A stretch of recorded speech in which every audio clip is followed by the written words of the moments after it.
Okay, April 2nd, Wednesday. This is my main bench day, warming up full range, 135.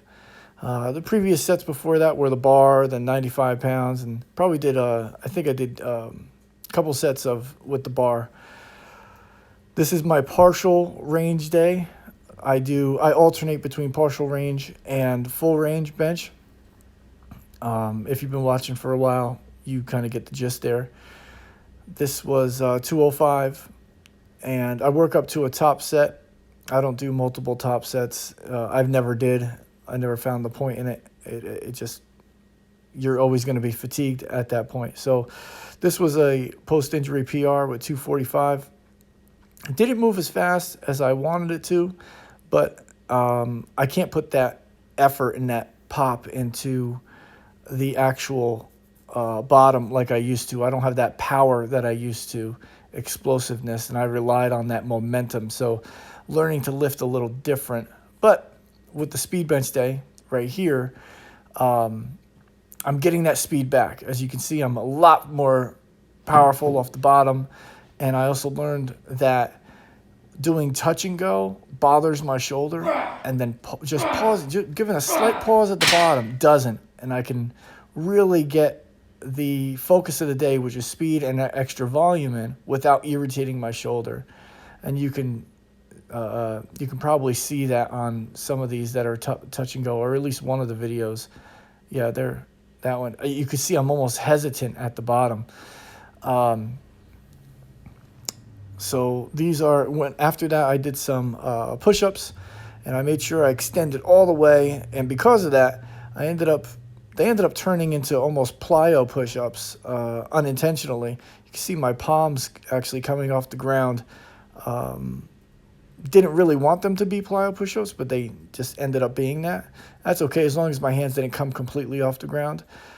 Went into laterals after this, get some lateral movements. I don't do front raises anymore. I don't do rear delt work because I do a lot of back work, and that gets my rear delts. The front delts get a ton of work from all the pressing. So, and they just irritate my shoulder anyway. So went right into cable curls with my DIY makeshift multi-bar here with some straps, leaning backwards. Still can't stand straight up because of my back, but the cable is awesome because it puts that constant tension on my biceps, and I can use a lighter weight and get a really good effect out of it.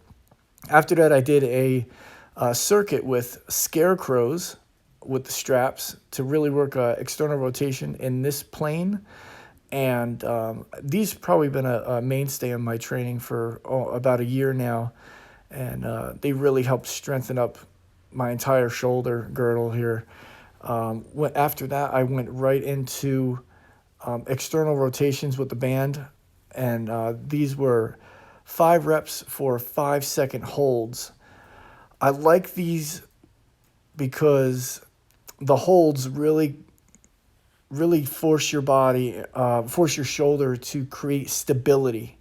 And when I was just doing these, just kind of with the just doing rep after rep, I wasn't creating that stability. Holding these for the 5 seconds created the stability, and it made my shoulder a lot stronger, a lot more stable underneath that bar, and allowed me to actually start putting weight on the bar rather than just using the barbell itself. And that's what's probably the main exercise that's allowed me to actually increase in weight over the weeks for the first time in years. After that, I went right into strap curls. Again, these are leaning. If you want to make these easier, you stand further away from the actual pivot point. If you want to make these harder, you stand closer so that you're leaning back further. The heavier you are, the harder these are. If you're lighter and they're still not hard for you, you can add a weighted vest, and it makes it more difficult. You can slow the eccentric down. That's what I do. This is almost a deload week. Next week's a true deload, but we'll see what happens. And for coaching and programming, go to brickhousepower.com. See you guys later.